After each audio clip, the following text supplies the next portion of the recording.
Boa noite, Floripa, boa noite, Brasil, boa noite, mundo. Eu sou Eustáquio Patunas e este é o programa Vida Inteligente.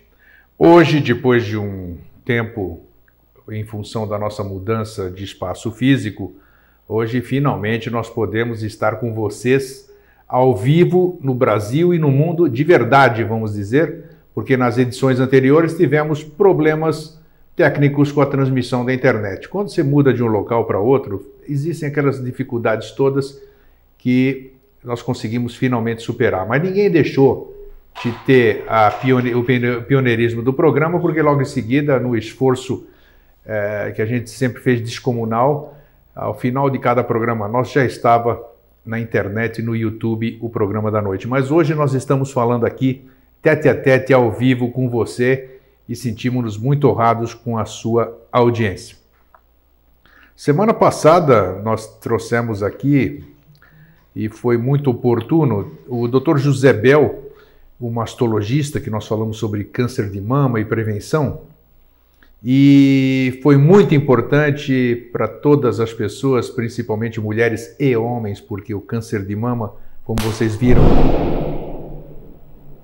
também tem incidência de câncer no homem também, mas nós falamos apenas do aspecto científico, e hoje eu só quero, no início desse nosso programa, cujo tema de hoje é o desejo, nós vamos falar sobre desejos, desejo em si, o que é o desejo, dentro de uma, se é que eu posso chamar assim, quadrilogia, porque nós começamos há 15 dias com medo, hoje nós vamos abordar desejo e daqui a pouco nós vamos ver o que mais serão os próximos programas dessa quadrilogia que nós estamos falando. Pois bem, sem muitas delongas, trago aqui, apresento para vocês o nosso querido amigo e irmão Jorge Antônio Ouro, com o qual eu tenho a honra de compartilhar esse espaço físico e outros espaços nos 6 anos que eu me lembro e os que eu não me lembro mais ainda. Você tá bom, Jorge? Tô ótimo. Isso que é bom aqui, ó. Olha esse sorrisão, essa coisa. Não, essa paradinha que o Grego deu agora que eu estava falando é que daí caiu um raio aqui. Nossa Senhora! Estourou uma lâmpada aqui no estúdio. Mas é engraçado que o raio ele anuncia, né? Exatamente. Então, assim, eu tô aqui há alguns minutos, né? Então, quando estava lá fora, ele estava anunciado, porque estava uma densidade bem alta de carga, né? E o raio guia ele procura depois, mas sempre tem um caminho para ir, né? Bacana, isso é aí. Bom. Isso ajuda a bem-vindo, seja bem-vindo aí. Isso. Agora a luz voltou. Talvez a gente tivesse ficado um pouquinho escuro, mas já estamos de volta aí. Então. Como é que tá, Jorge? Aqui. Tudo bom? Hoje fez uma introdução bem pequena, né? Bem pequena, não. Hoje eu estou meio mais zen. Zen vontade de falar muito. Quando chegar no final, você vai estar com a bateria carregada por mais uns 1000 anos. É verdade. Tenho certeza. Mas, Jorge, antes de você, assim, bom, você vai dar o seu boa noite e os seus cumprimentos primeiro. Obrigado pelo convite, estar aqui, né? Sempre muito bom, sempre. Né? Essa vez fez um tempo, mais do que 2 semanas, né? Que a gente se eu creio que sim. Foi, né? Tava com saudade. Mas não é nada dentro do nosso sempre, não é isso? Sim, Maria. Até porque a medida de tempo e de espaço se chama truce e é a mesma, então não tem. É isso. Um fraterno abraço a todos, então. Aí hoje eu vou dar um especial para a Oneli e para o Valmir, lá em Campo Grande. Campo Grande, no Mato Grosso do Sul. Para a Alice e para o Celso, em Vancouver. Olha, no Canadá. Um grande abraço. Para a Silvia, em Pequim. Pequim, na China, maravilha. E para todos vocês que mandaram e-mails que eu respondi, para os que mandaram e os que eu não respondi, para os que não mandaram, para os que pensaram em mandar, para os que assistem, para os que não assistem, para os que gostam, para os que não gostam, para os que não entendem também. Então, um fraterno abraço a todo mundo. É muito bom estar aqui de volta. Isso é uma reunião de família. Com certeza. E nós estávamos comentando antes do programa começar. É impressionante o que esse movimento fraterno, se assim eu posso chamar, não sei. É impressionante como ele está tomando forma, ele está crescendo. Então, são os mosaicos do novo ciclo vistos fisicamente, certo? Nós estamos falando com esses olhos físicos, nós estamos vendo a coisa acontecer, se manifestar, esse movimento, esse novo linguajar que nós já estamos compartilhando, né? O feliz sempre, o até sempre, tudo isso que vocês têm acompanhado conosco, e as pessoas escrevem já com naturalidade, elas falam com naturalidade já, sim, não é? Mas sem ter uma noção assim de mente concreta, porque é uma coisa assim... Isso que é maravilhoso. O que tem acontecido do ponto de vista evolucional e de humanidade é uma coisa assim absurda, assim, e hoje quando você fala uma coisa absurda, pensa que seria negativo, não, é absurdamente positivo, porque então antes, quando existia o conceito de segredo, de secreto, e quando a divindade tinha que se sacrificar para colocar a humanidade em ordem, o máximo que se podia pensar em termos evolucionais era um saque contra o futuro e você fazer uma descida do além a caixa, né? Que assim, aquilo que está além do que eu consigo ver, tá, né? Trazer essa realidade. O que a gente tem conversado, o que a gente tem feito e usar esses termos e a maneira de se expressar que a gente tem experienciado, né?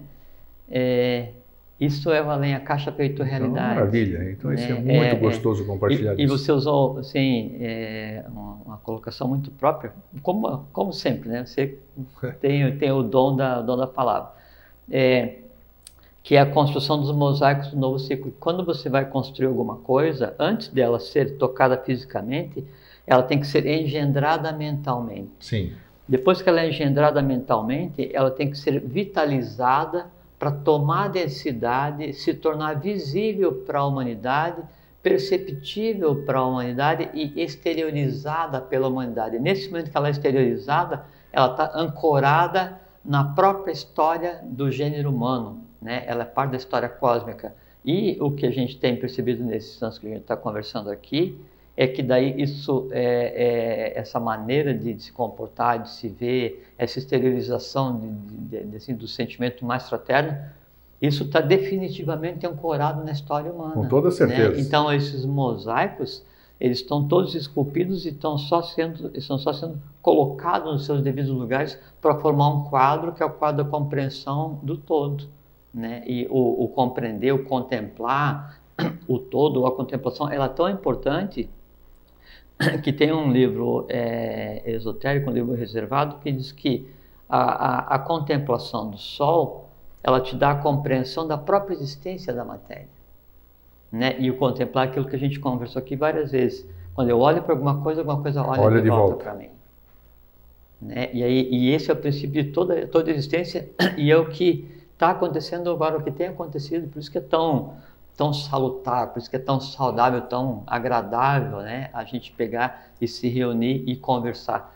É que a vida não nos permite porque a gente tem que evoluir no meio social, a gente tem que transformar o todo no dia a dia, esse tipo de coisa. Agora, seria assim idílico você poder passar algumas horas todos os dias conversando sobre isso. Nossa, se não seria. Seria uma coisa assim. E eu acho que com fantástica. isso que nós fizemos agora, tivemos a oportunidade de fazer, que é disponibilizar tudo no meio de comunicação. Sem dúvida. Então nós tivemos um grande passo para que isso seja possível. Já é, porque está à disposição, você pode compartilhar, quem quiser pode assistir aquilo, pode assistir isso o dia inteiro, quem tiver disponibilização. Sem dúvida. Então isso é bacana, isso é maravilhoso. E assim, quando as pessoas mandam e-mail, alguns e-mails, né? Aí a primeira coisa que eu faço assim, é elogiar você, né? Assim, eu vou fazer ao vivo pessoalmente porque assim, a tua iniciativa de pegar e colocar isso que o programa, você é o dono do programa, né? Você tem a propriedade intelectual do programa. Então, quando você abre mão disso que consumiu, que usou 6 anos da tua vida, né? Porque eu venho aqui 1 hora a cada 15 dias, mas você toca isso daqui todos os dias, então tem parte da tua vida investida aqui. Aí você pega isso e você abre mão, né, dos direitos disso, né, e coloca na internet, em áudio, você ainda usa um tempo adicional da tua vida para levantar isso para a internet. Então isso, né, é a mais pura dedicação, prova, né, da dedicação fraterna ao gênero humano. Entende? Então, não isso. Sem dúvida, com o maior prazer. Então isso é uma coisa que merece ser citada, eu não tinha falado, né? E sempre quando eu respondo e-mails, eu falo isso, que você cavalheirescamente você fez isso, é uma coisa muito importante. Não que a gente fale a verdade, mas pelo menos nós somos donos da verdade, mas a maneira como a gente coloca sem pretensão nenhuma, assim, a gente nunca quis aqui nem dar aula para ninguém, nem ensinar ninguém, nem revelar nada, nem ocultar nada. É o que se sempre fala, desmitificar e mostrar que o segredo já não existe mais. Não. Né? Então, se alguém assistir um pedaço da nossa conversa e ouvir 3 ou 4 frases, né, tá bom, tá suficiente. Então, tá num processo, num circuito, e você usou um termo de início, que daí dá para a gente dizer que o que está sendo criado nesses anos que a gente tem conversado, a gente é nós, né? Eu, você, as pessoas que estão aqui e quem está em casa, nós criamos uma egrégora, né? Sim. É como assim, quem pertence a uma outra ordem, secreta ou discreta, o que seja, sabe o que é isso, o que é uma egrégora. E aí você vai, e pela repetição do conhecimento, pela repetição da simbologia, da ritualística, dos mantras, das yogas, do que seja, então se você usa a espada, se não interessa qual é o símbolo que você vai usar na tua ordem, o máximo que se deseja é criar um gênio, né? Um gênio não individual, mas o gênio do grupo, para que ele então, dentro das aspirações e poderes desse grupo, ele age em prol da humanidade. É isso que tem sido feito aqui, né? Sem mais nem menos. E com o maior prazer, tenho certeza. Bom, a semana passada, com volta a dizer, nós falamos sobre alguns aspectos que fazem com que as pessoas contraiam doenças degenerativas. Então nós falamos, entre outras coisas, as emoções que fazem com que se desenvolva em nosso corpo físico problemas indesejáveis. Hoje eu queria, na abertura do nosso programa, já tinha conversado com o nosso querido amigo e irmão Jorge, de falarmos um pouquinho do aspecto, nem sei que nome dar, mas um outro aspecto, uma outra faceta também da instalação de doenças degenerativas no nosso corpo. Então nós falamos da parte alopática, da parte médica, nós falamos da parte emocional e tem mais uma que nós estamos disponibilizando em 5 minutos, alguma coisa, o que se for necessário, para que se feche a questão e você possa discernir como fazer para que você permaneça saudável. O que traz ao nosso corpo também, principalmente, o tema do nosso programa de semana passada, que foi problemas de mama e problemas de útero. Isso se deve a uma coisa muito séria. O contemplar o que o ser humano chama de doença é contemplar não só as dores da humanidade, as dores da própria evolução.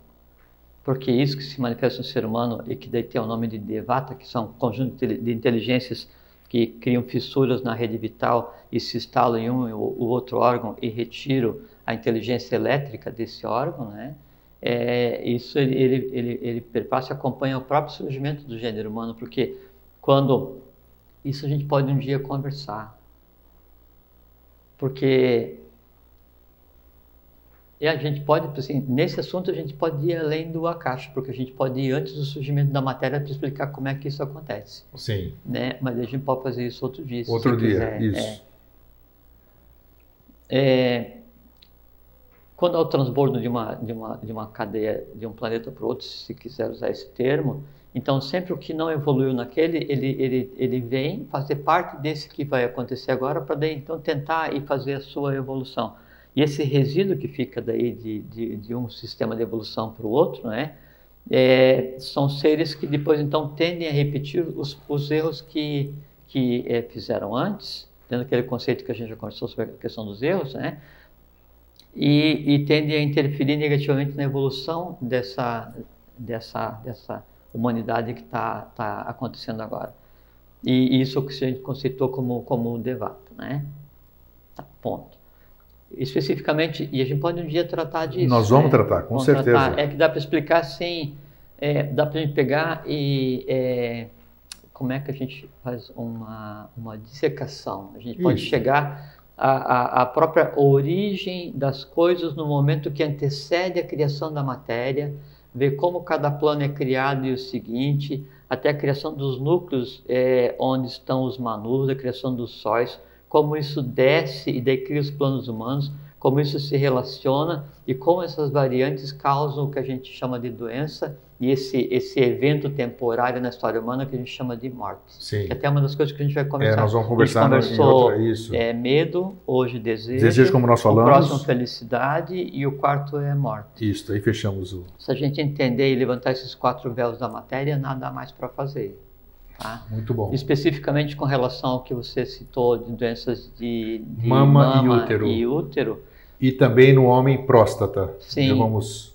Quando você fala de útero na mulher, você está falando da próstata no homem. Perfeito, é a mesma coisa. Só para a gente já... Porque quando daí o ser humano evoluiu da raça lumuriana para frente, e aí a gênese ela passou a ser diferenciada, então o que na mulher é o útero, né, é a próstata no homem. É o mesmo órgão. Exatamente a mesma coisa, só que sem a função de gerar, né, que daí coube a hierarquia feminina. Mas o que mantém a vida, esses 4 momentos que a gente entende como respiração, expiração, e dois momentos de pralaya, que é quando eu inspirei e eu retenho, né, essa inteligência cósmica vital para dar o que constitui como vida, e quando eu expiro, que eu dou uma folga para o organismo, e aí tem um impulso para pegar e respirar novamente. Então isso eu trago elementos vitais, que é prana, né, para dentro do organismo, e isso vai alimentar eletricamente o meu conceito de vida. Essa eletricidade básica que anima o todo, até uma coisa muito interessante a gente pode falar, que tem assim, Ierriaor vai e Ierriaor, quer dizer, faça-se a luz e a luz foi feita. E no início era o verbo. Né? Por que todas as tradições dizem que no início era o verbo, né, que criou a matéria? É porque o verbo, né, o som, é um atributo de Vayu, que é um tattva. Né? E o primeiro tattva criado é quando o universo ele vai se formar. Isso é uma coisa muito interessante, muito legal de ver. Então, quando daí vai se criar o universo, né? Aí então uma parte se expande e cria um chamado Akasha, que é o quinto elemento, né? Já vamos chegar daí na questão da doença. E ele se expande e o Akasha acompanha até preencher todo o universo. Daí o primeiro momento de transformação depois que o universo está criado é a criação de Vayu. Então, Vayu é o ar, né? Que dá o som. Então, o Vayu é o som que cria a matéria. Depois aí o Vayu que está no centro, que é o positivo, e o que mais está longe, que é o negativo, que daí isso acontece no corpo humano também na questão do prana, eles se encontram, quando eles se encontram, eles se transformam em Akasha de novo, no primeiro, e esse primeiro adquire consciência e volta e cria o segundo. Então por isso que de início era o verbo, é porque Vayu é a base de toda a criação da matéria que se assenta no Akasha. E depois aí vem prana e alimenta. Aí voltamos à questão do... É isso que o Jorge está falando, tudo é necessário. Tudo é necessário para que... É uma coisa muito linda. É uma base do que vem a seguir. É legal, assim, essa questão do olhar para alguma coisa olhar de volta, isso que a gente estava conversando, que daí a gente chega no momento que daí a gente consegue ficar no além a caixa, porque a gente pode conversar aqui e conversar com vocês, e a gente contemplar o momento que antecede a criação da matéria, que antecede a criação do universo. Aí isso olha para você, e isso é uma coisa muito linda. E vai todo mundo junto. Não, quem nós está assistindo... estamos juntos. Nós estamos juntos. Então isso, assim, visualmente é uma coisa muito linda, assim, uma experiência assim, sabe, que chega a dar cócega, assim, negócio assim, muito massa pra caramba. Aí, então, essa energia, esse prana que vem, ele vai alimentar o conceito de vida, e o que vai manter o conceito de vida é o próprio, uma expressão que chama, uma energia chamada Forhat, que é a contraparte de Kundalini, a contraparte feminina, e ela se expressa no organismo em termos de eletricidade. Então, a eletricidade básica, que dá inteligência para cada átomo, para cada molécula, para cada célula, quando a criança está sendo gestada, e aí essa célula ela sabe que ela tem que ir lá para baixo e se multiplicar até formar o dedo do pé. E essa outra célula sabe que ela tem que subir e vai formar um bloco de neurônios. Então, essa inteligência de quem faz o quê, né, nessa grande concertação cósmica que é o ser humano, isso, né, é dado por Forhat. Isso é eletricidade básica. Sim. Só que a essência da eletricidade básica, humanamente, a gente pode dizer que é o amor universal. Ou o amor, é lógico, quando eu falo de amor humano, ele é uma descida do que seria o amor universal. Da mesma forma com a vontade, que é o princípio primeiro, ele depois se manifesta como liberdade e como rebeldia. Então, esse amor, né, que ele alimenta aquela célula, essa eletricidade básica, ela quer ser exteriorizada. Manifestado. Eu tenho que ser, assim, como se, como se Forrat falasse assim, eu quero ser dizida, eu quero ser dizido, eu quero ser vivido, eu quero ser compartilhado, né? E isso anima, né, a mulher e anima o homem. A mulher, como ela tem uma escala acima, ela lida na mente abstrata, então isso é mais agudo, né, na gênese, na hierarquia feminina. Quando isso não é exteriorizado, quando isso é petrificado, calcificado, quando cada um cria o seu próprio mundo para que o meu permaneça ignorado, como diz Henrique José de Souza, essa calcificação, esse impedimento, né, dessa exteriorização, causa mesmo calcificação elétrica. Quando causa calcificação elétrica, né, aí isso faz com que aquele conjunto de células que tem a inteligência, ela fique confusa e perca a inteligência. Quando a célula perde a inteligência, né, ela só tem um princípio básico, que é o da multiplicação.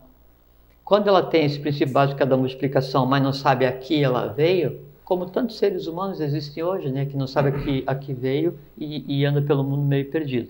Então, essa célula que perdeu a identidade elétrica, perdeu o contato com a sua origem, ela só se multiplica.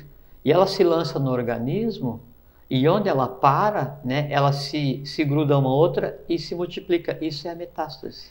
Aí, mas onde que a mulher falha?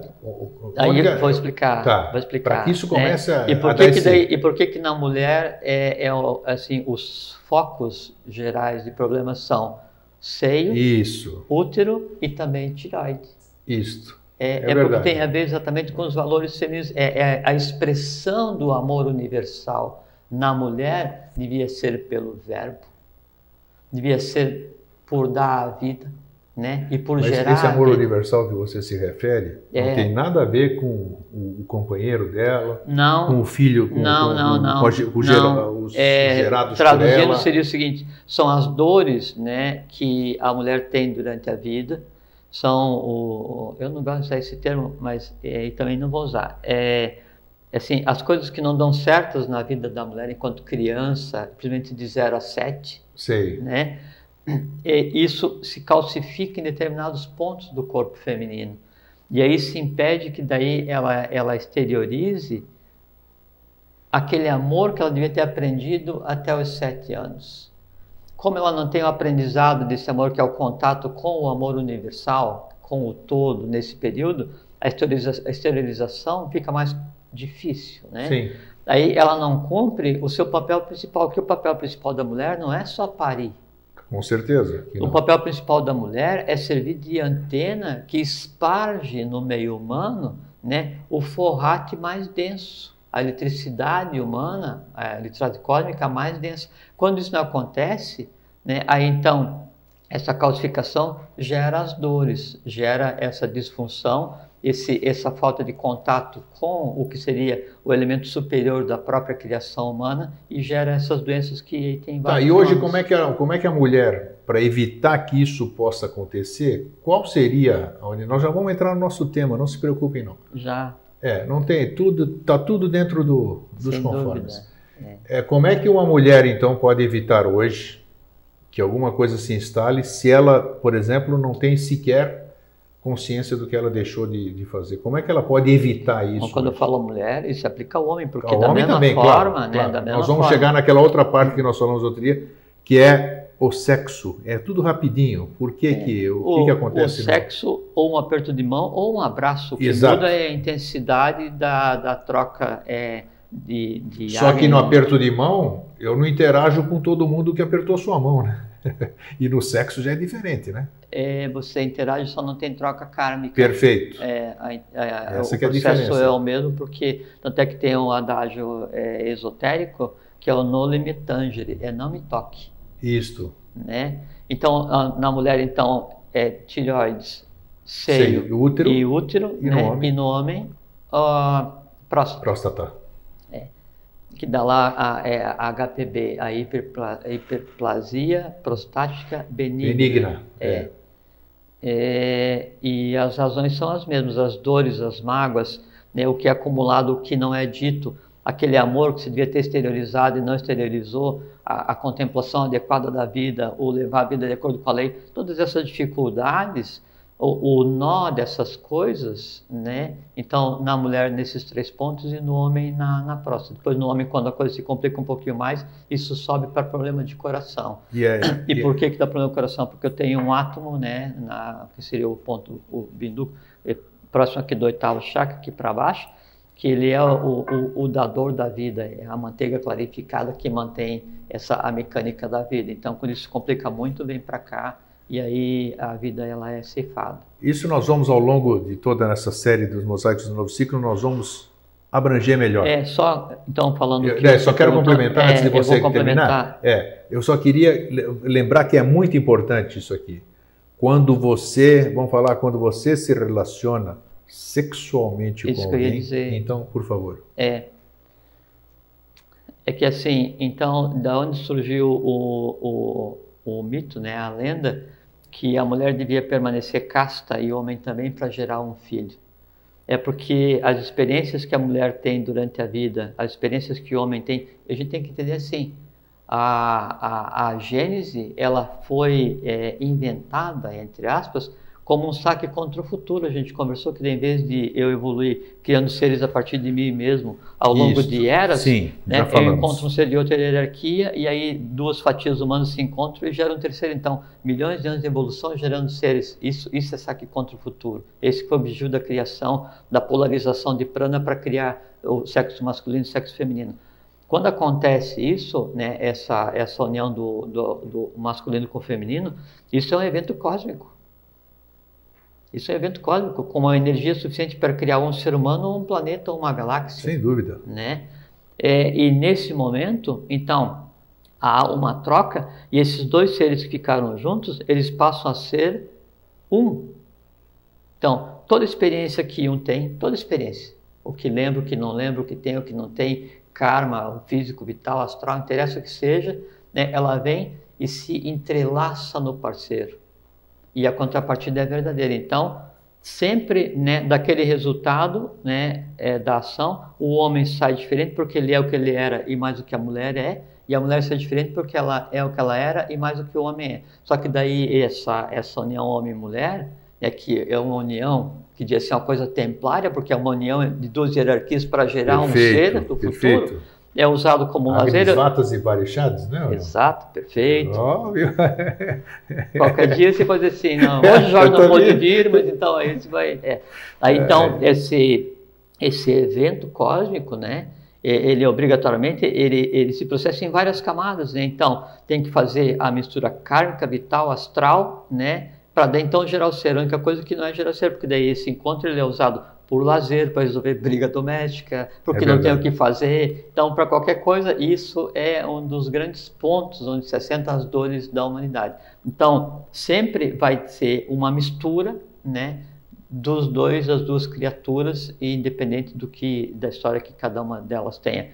A mesma coisa acontece quando você vai e você abraça alguém, a mesma coisa acontece quando você vai e aperta a mão de alguém. Só que a diferença é que daí o quão denso é essa troca. Perfeito. Né? E quando você vai e abraça alguém, você vai e dá para esse alguém, quer dizer, a união do plexo, né? Você dá tudo que de bom você tem. Né? Essa pessoa sai levando o que de bom você tem. Por quê? Porque o que de ruim você tem, todos nós temos coisas boas e ruins, porque faz parte da própria evolução. Você compartilha se quiser. Por quê? Porque você tem controle sobre isso. Né?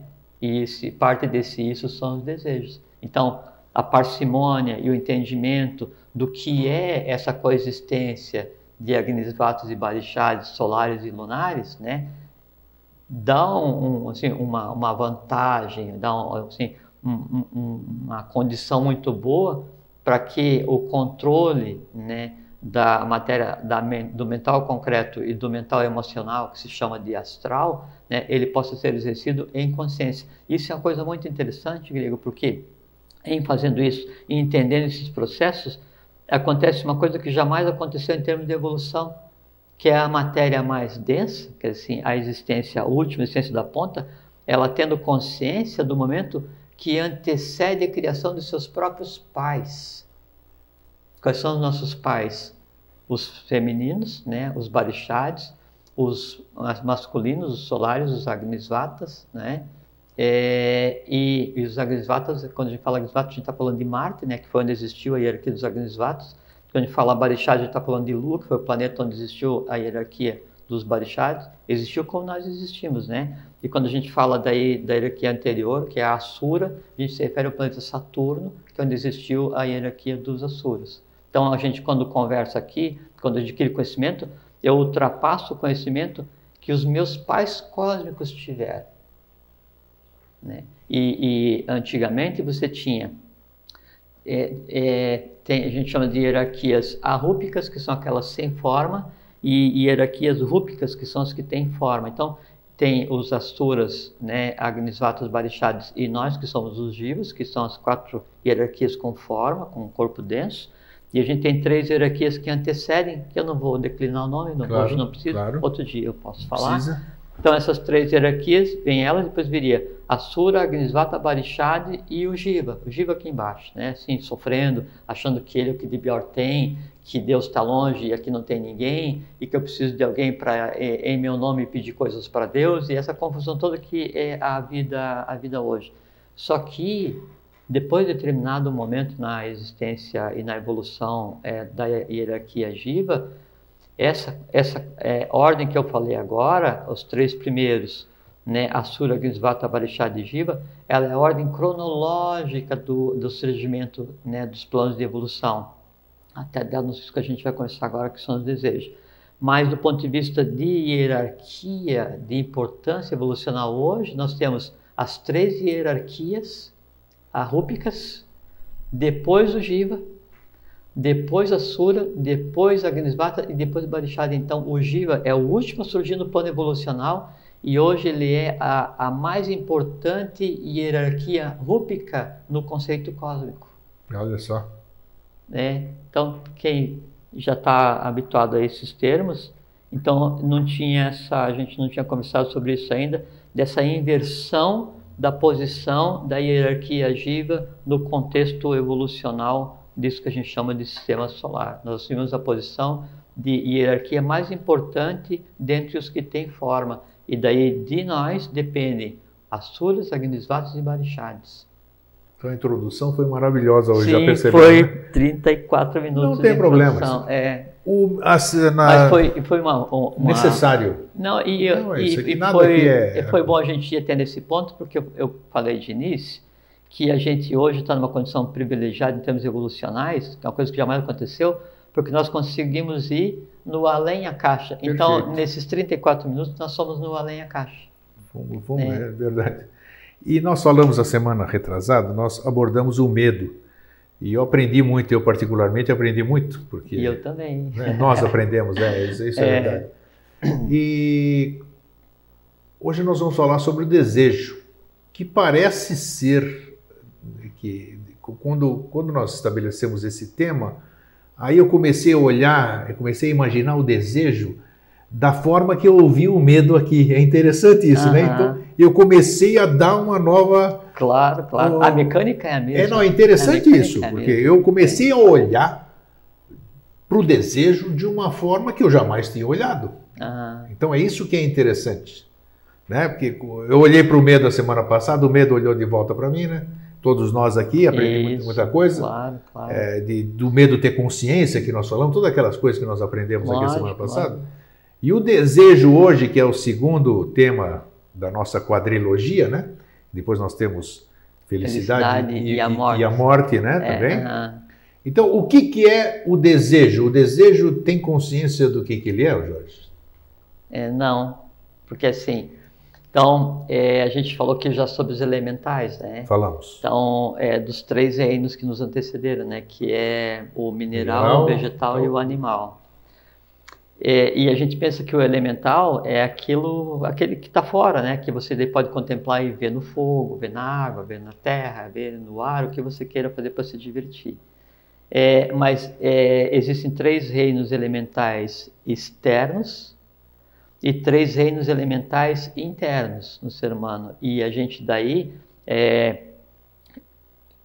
habitou-se a se referir a esses reinos elementais como vital, astral e mente concreta. Então são 3 planos inteiros, Sim, né? sim. Onde o que habita ali, ele é exatamente igual a um elemental externo. A diferença é que o externo ele funciona independente e gera semelhantes, e o interno ele anda sempre entrelaçado. Então sempre um medo está entrelaçado com o seu semelhante, um desejo com o seu semelhante, uma expressão, sempre uma emoção, um conhecimento, ele obrigatoriamente está entrelaçado, porque o elemental, por exemplo assim, o elemental do fogo, o fogo para ele é igual ao oxigênio para a gente. O fogo para o elemental, para a salamandra, é como a água para o peixe. Né? O ar para a fada, né, é como a água para a sereia, ou para a nereida, ou para a ondina. Sim. Né? E ele se alimenta desse meio. O elemental que está no plano vital, no astral e no de mente concreta, que tem mente concreta, né, e a mente emocional, que é o astral, ele obrigatoriamente ele se alimenta, né, e se mantém vivo às custas, né, de um referencial físico, né, que é o ser humano.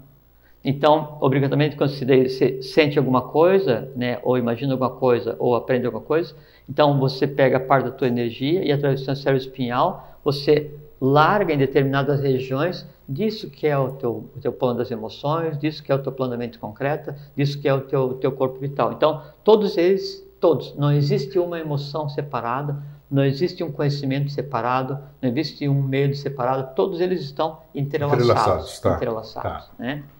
Bom, o desejo, ele funciona assim.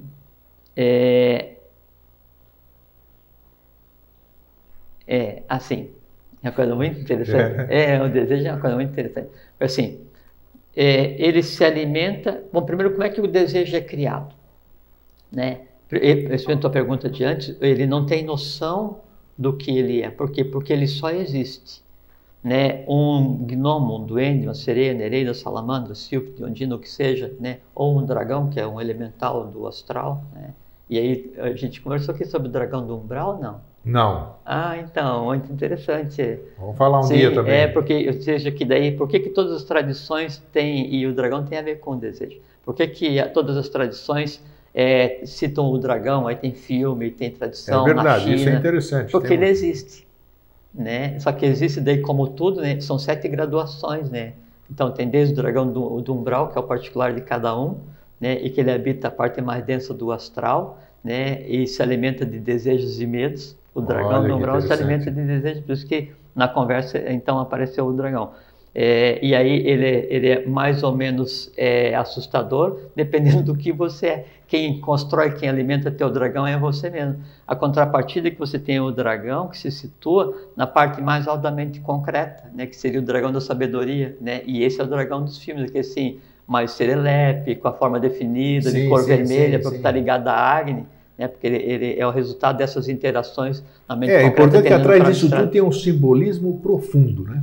Total, né? Não é só aquela fantasia. Não é. O que a gente está falando aqui, assim, o dragão, né, ele existe e o plano dele daí ele é um elemental grupo, né, e é criado e gerado, nutrido, né, e tem a consciência que você dá para ele, nem mais nem menos. Bom, então, o desejo, como é que ele é criado?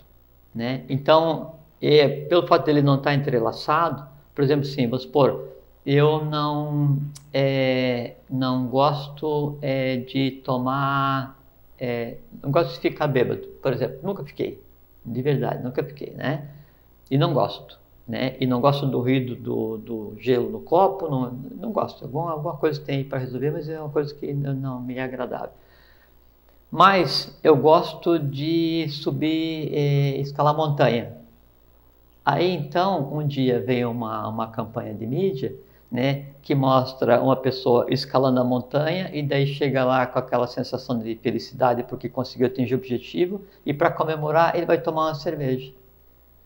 Automaticamente, pelo fato de eu estar assistindo, eu entrelacei e ficou guardado ali, né? Então, subir montanha é legal, mas tomar cerveja lá em cima também é legal, né? Mas esse desejo ainda não existe em mim, né? Ele não é denso o suficiente para fazer com que eu o deseje. Ele está guardado, porque tudo que você olha, né? Quando você olha para alguma coisa, você tem que pegar, e aí entra a Agni em atividade. Você molda o que você está vendo, isso fica na tua matéria astral ou na tua matéria de mente concreta e fica guardado, entrelaçado com mais grupos ou não, tá? Depois, outro dia, eu gosto de ler, não é? Mas não gosto de beber, né? Aquilo que teve naquela propaganda. E aí, então, aparece a família, né? Na beira da praia, as crianças brincando, a mulher cuidando das crianças, alguma coisa assim, e o homem sentado naquele dia aprazível, um sol quente pra caramba, ideal, todo mundo gosta disso, e ele tomando a mesma bebida. Assim, ó, agora então, eu já tenho dois referenciais entrelaçados com aquele ícone que ainda não é um desejo. Aí, eu vou sair um dia, estou no trabalho um dia, e aí fico muito aborrecido. Aí você trabalha comigo e assim, pô, hoje foi um dia daqueles, hein? Né? Pô, realmente foi. Então vamos tomar um treco para a gente esquecer. Aí vamos lá. Aí eles perguntam assim, o que vão tomar? E assim, pô, eu não tenho desejo de tomar nada. Eu quero aquela. Qual aquela? Aquela que se toma na montanha e aquela que se toma na praia. Aí tomei, né, a bebida no momento em que a gente está aborrecido. O desejo em si, né, ele não consegue gerar nada em você a não ser a vontade de ser resolvido.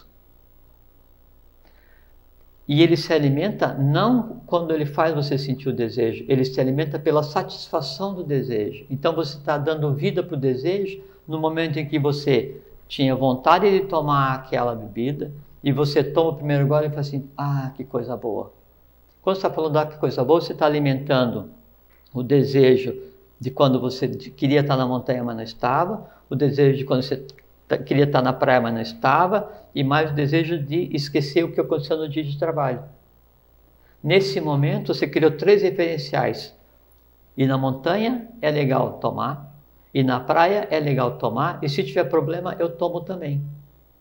Ele já está mais enraizado, porque ele se espraiou, ele se capilarizou para 3 núcleos, né, da tua imaginação. E onde é que ele está? Ele está na parte da tua mente concreta, que é o teu dia a dia, e no plano astral, porque é o teu momento de lazer. E por que que ele tem importância? Por que ele tem essa importância dentro dessa quadrilogia que nós estamos falando? Qual é a importância dele? Se você pensar à primeira vista assim, mente concreta. Medo, desejo, morte e felicidade. Vamos em frente. Vamos em frente. Aí assim, eu tomei a cerveja. Até aí eu estou controlando o meu desejo. Daí, tomei o dia que eu estava aborrecido. No dia seguinte, na empresa foi tudo muito legal pra caramba e tal. Disse, pô, então hoje nós vamos comemorar. Vamos comemorar. E como é que nós vamos comemorar? Pô, se esse negócio serve para subir montanha, para ir na praia, para quando o dia está ruim, então serve para quando o dia está bom também. Vamos tomar. Aí quando você toma, você está alimentando quem? Você já alimenta aquele conglomerado. E quando você está alimentando o desejo, não é o desejo da bebida que você está alimentando, é o desejo de sentir aquele prazer de estar no topo da montanha, aquele prazer de estar na praia, de esquecer o dia ruim e de perpetuar o dia bom. Então, o desejo, isso é um artifício, né? Não, muito interessante. Subliminar. Sim, um artifício do próprio desejo, né? É que assim, ele vai e ele se coloca como uma panaceia para uma série de dores que você tem. Né? E o desejo te leva ao vício. Aí como ele serve para subir montanha, para ir na praia, para o dia bom e para o dia ruim, então serve para tudo. Se serve para tudo, eu começo a tomar sem uma razão aparente. Isso. Nesse momento, ele tomou corpo, né? E ele se transformou de um desejo em um hábito, de um hábito em um vício, que altera o caráter. Se altera o caráter, eu tenho karma. Alterou o karma, alterou o meu destino. Olha só. Então já respondeu o que eu tinha perguntado. Eu sei. Bem isso. Agora, vamos em frente. Eu estou gostando de tomar aquela bebida ali. Não, eu só gostaria que você repetisse. É muito importante isso aí. Vamos lá. Repetir é complicado. Não, o hábito. Vamos lá do hábito, sim. isso. Então, o desejo vai tomar densidade. Quando ele toma densidade, ele vai virar um hábito. Isso. Se ele vira um hábito e é praticado, ele vai se espraiar cada vez mais em todos os pontos do teu corpo astral. E ele acaba virando um vício, que é quando você toma só por tomar. Sim. Né? E se ele se transforma em um vício, ele altera o teu caráter, porque quem passa a dominar as tuas decisões não é mais você. Perfeito. Aí você vai ficar aborrecido, daí, e veja como inverte, porque assim, antes você ficou aborrecido e foi tomar, agora você fica aborrecido por não tomar. Isso se aplica às drogas também, de maneira geral, então, né, qualquer uma delas. Fica aborrecido por não usar aquilo. Nesse momento, então, o hábito se transformou em um vício, uma dependência. A dependência é o seguinte, isso que foi criado, esse desejo, que daí agora já é um vício, virou hábito e um vício, ele se entranha, né, e começa a romper partes da rede vital, e você não tem, isso é uma coisa também interessante, a gente pode falar, das interfaces entre os planos, a gente falou outro dia.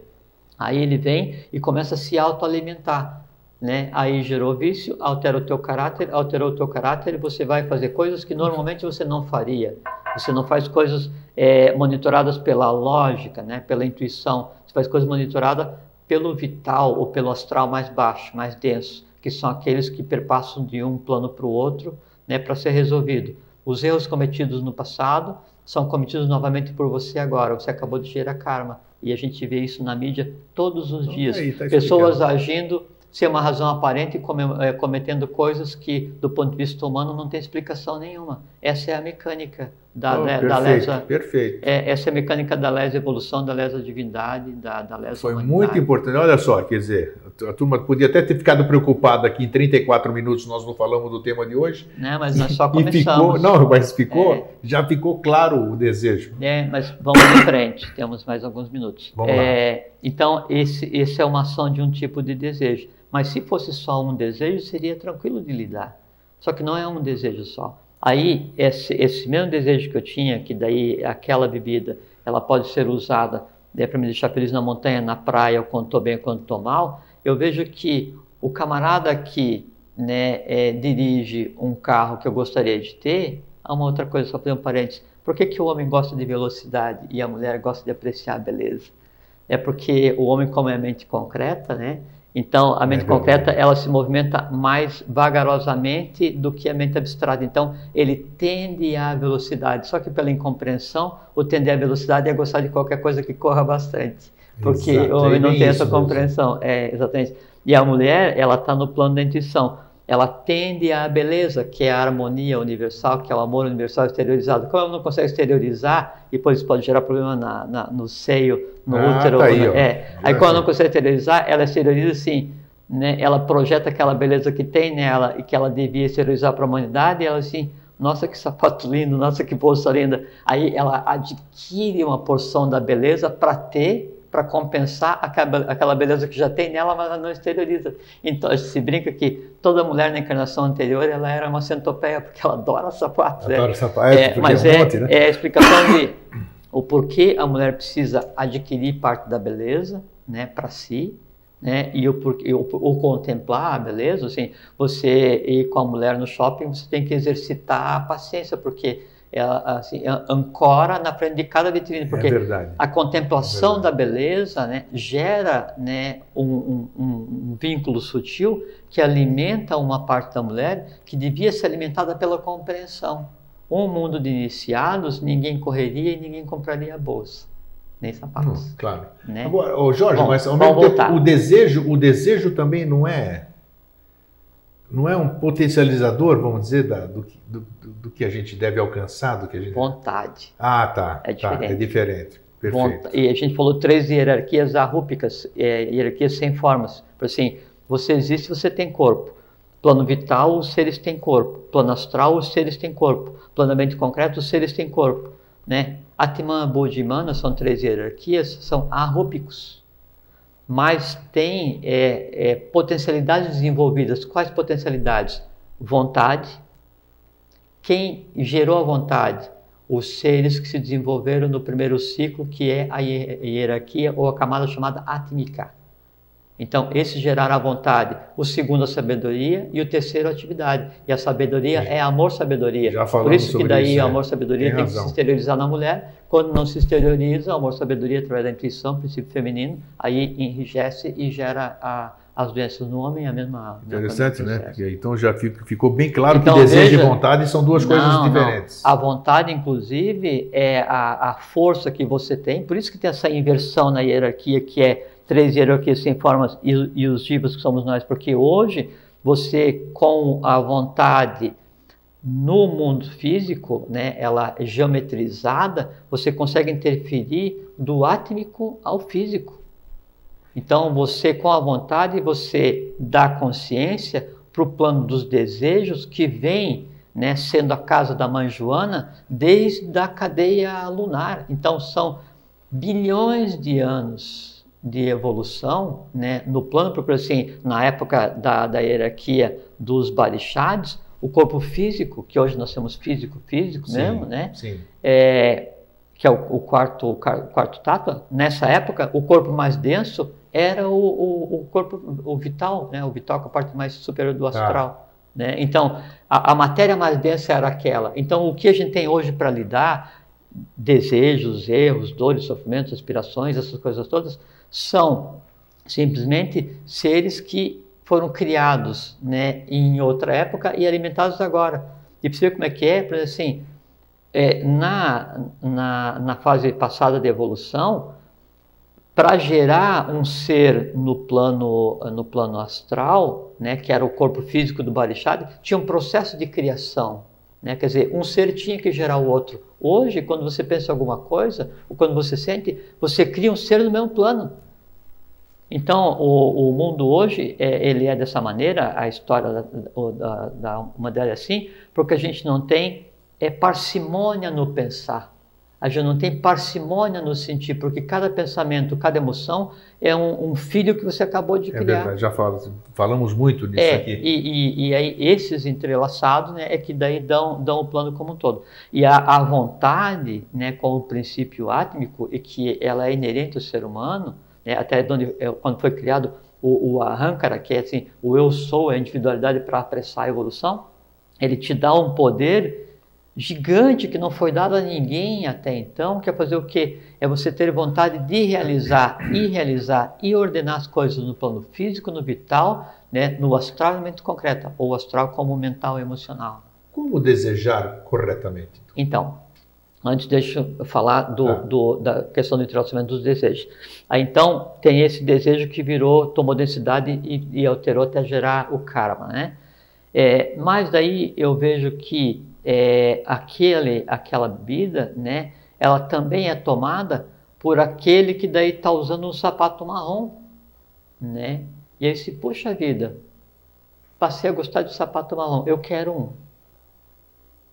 Daí eu vejo que aquele que usa o sapato marrom também dirige um carro, né, que anda a 50 mil por hora. Eu puxa vida, eu quero tomar aquilo, eu quero um sapato marrom, eu quero um carro que anda a 50 mil por hora. Daí você vê, né, uma imagem ou uma publicidade, onde aquele carro que anda a 50 mil por hora, né, o homem que é o dono, ele consegue ganhar, ou ele consegue ficar, né, para si, consegue encontrar a parceira, que para você é a imagem perfeita, né? Aí, poxa, então, para eu ter a contraparte perfeita, né, eu tenho que fazer o quê? Eu tenho que ter um sapato marrom, um carro que anda 50 mil por hora e beber aquilo. Então, eu fico o tempo inteiro criando desejos.